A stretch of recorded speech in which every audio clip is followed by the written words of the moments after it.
Hi guys, welcome back. Today I'm excited because I'm out in the garden today. It's a beautiful day and I thought I'd prune some of my plants. So as you can see, I have my little wagon here and it's got all my tools that I need. I've got my pruners, I got a shovel, I've got 2 bags so I can put in some of the trash. The clippings that I take, and that way I don't have to leave them on the ground. So it's definitely a good idea to get everything ready and have everything all just in one area so you have access to it.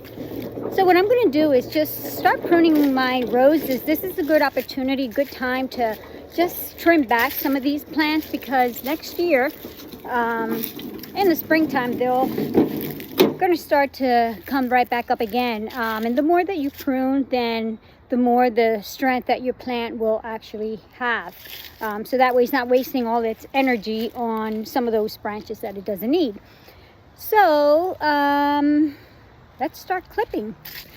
I've got a good pair of pruners here. These are pretty nice. And then what we're going to start doing is maybe just start pruning, just taking off some of this, the growth that it had during this year, because I do want them to start off next year again. So I don't have a problem clipping these.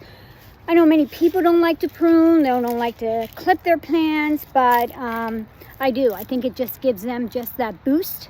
That way for next year, they'll be ready for springtime, okay? And you don't sacrifice any growth. Although my roses do look beautiful. But it's okay, because next year they're going to come in more and I'm just going to enjoy them, really. So here I go, guys. So what you want to do is just, I'm going to actually just, I'm not going to cut back too much. I'm just going to clip here. I'm not going to clip where the older branch is. I'm going to do more of this area up here. See that node there? I'm going to leave that there because I want new growth to start there again. And then I'm going to do this here, clip it here, and then I'm going to actually clip that back to that node right there. So don't be afraid, guys. I'm going to clip this new growth that it had there, here, and here. I have that node there and there. So it's not difficult, guys. Don't be afraid. Actually, I'm going to clip right here, clip there. And I'm just going to do that to the rest of this plant here. I'm just going to trim away. Again, not afraid. Don't be afraid. I know these new blooms want to come in. They want to be able to continue growing. But you know what? They've got time next year. Okay? I did enjoy them this year. And now I'm just going to trim them back. Again, not afraid. Because they're going to have new growth next year. Okay? So, again, it's just trimming away. Guys, so as you can see, I did trim this plant. Look how nice and round it is. Right? So, and I cleaned up all around there. I picked up all the clippings that I had on there. So now I'm just going to go ahead and I'm going to trim this one. This is my it's an orange rose. It's beautiful also. And then I'm going to finish trimming that one and that one over there. Okay, so here I go.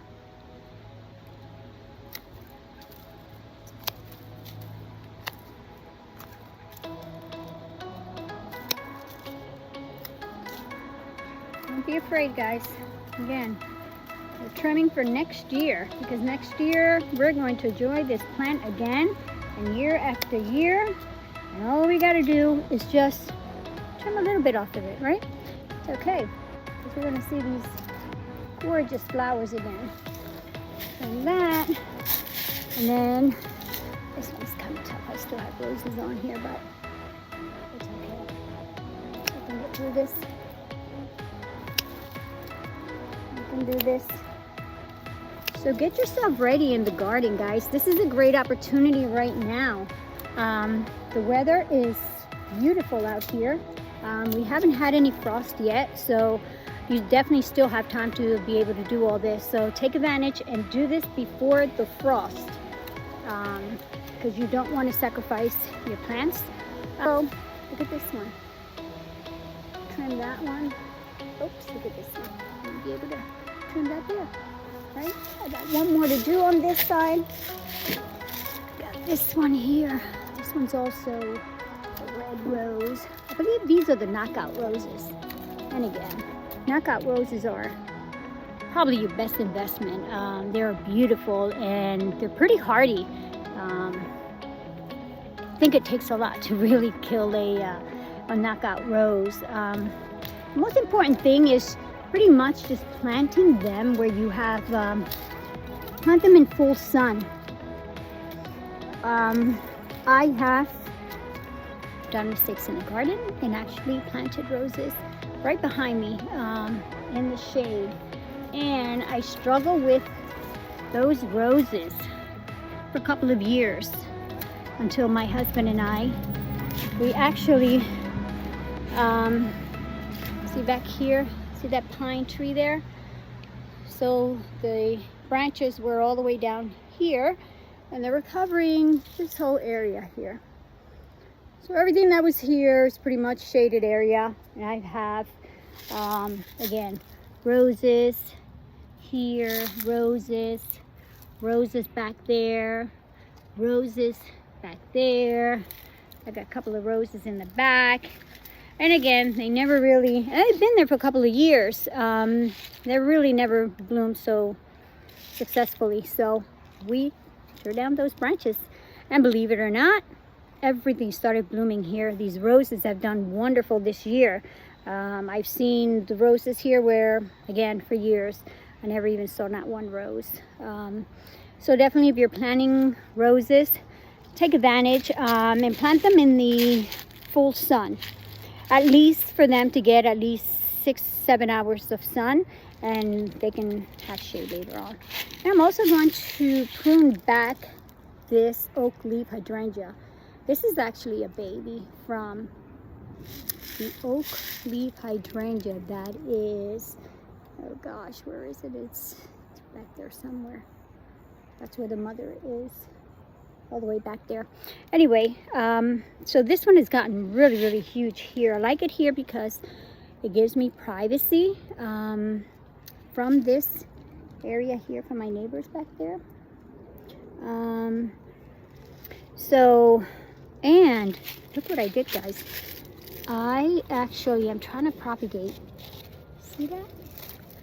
I'm trying to propagate these roses so they can have, these oak leaf hydrangeas roots, so I can start a new plant with that. So I did this a couple of weeks ago. So I have to trim it here, so that way the roots are here, and I can plant this as a new plant. Actually, I can plant it this year before frost, so that way I can have it ready for next year. And I did that to 3 of them. There it is. There's the next one there. And there's another one back here. And there it is.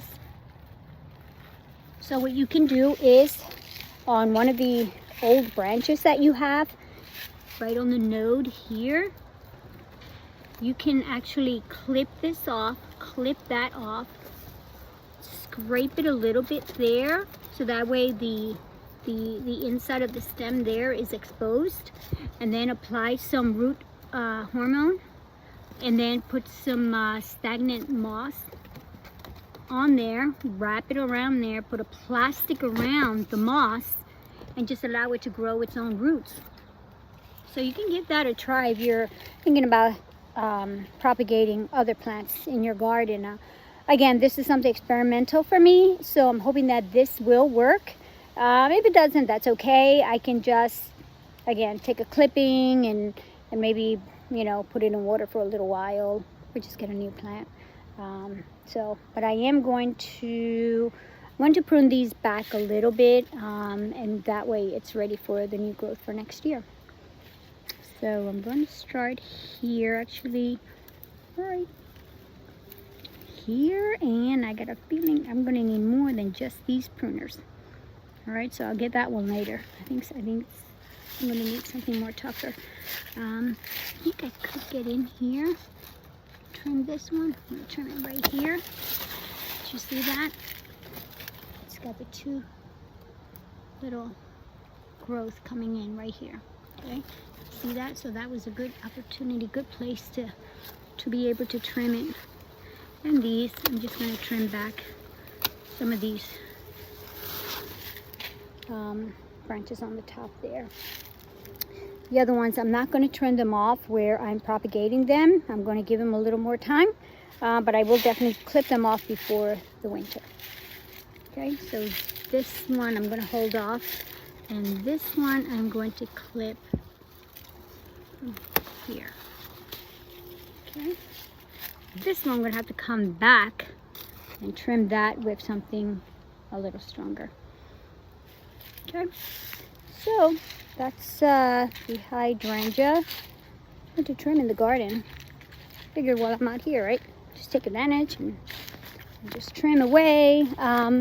The azaleas, I think they're fine this year. Look at this one. I'm not going to trim this one. It's pretty big. I'm not going to trim those because I could be sacrificing their flower for next year.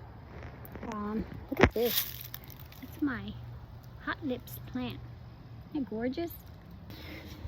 All right, guys. So again, don't be afraid to step out into your garden now and just trim away as much as you can. This is the best opportunity. Wintertime, actually when springtime comes, you're going to just want to be able to just sit back and watch everything come in and not be able to have any maintenance or anything out there.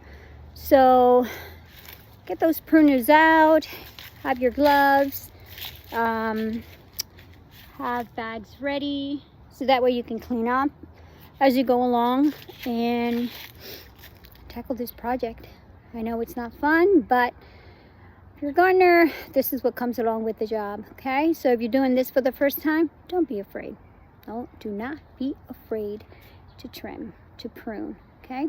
Hey guys, so I decided to also prune the banana plant. I know we talked about that, and there it is. And frost will probably be here before we know it.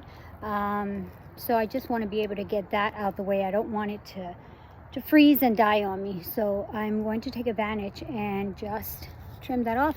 And I'm going to show you how I do that. Okay? All right.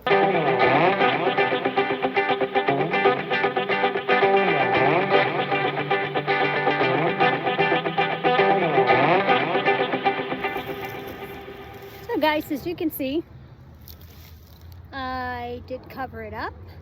Eventually I ended up with a little crack on this side right here, so I turned it around on the other side. So what I'm going to do is probably just take a little bit of insulation and just put it up on the top here of this area here. I do have it all covered up. I have the ground covered up. I'm going to end up putting some more leaves, just regular leaves from the trees here on top, and I should be fine. So yeah, so if you have a banana tree, this is the way to winterize it.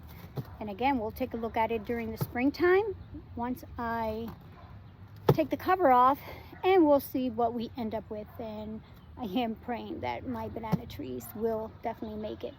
So thank you for watching. So guys, thank you. Definitely subscribe to my channel, hit that notification button, and hit that like button. Hope you guys enjoyed today's episode. Thanks. Bye-bye.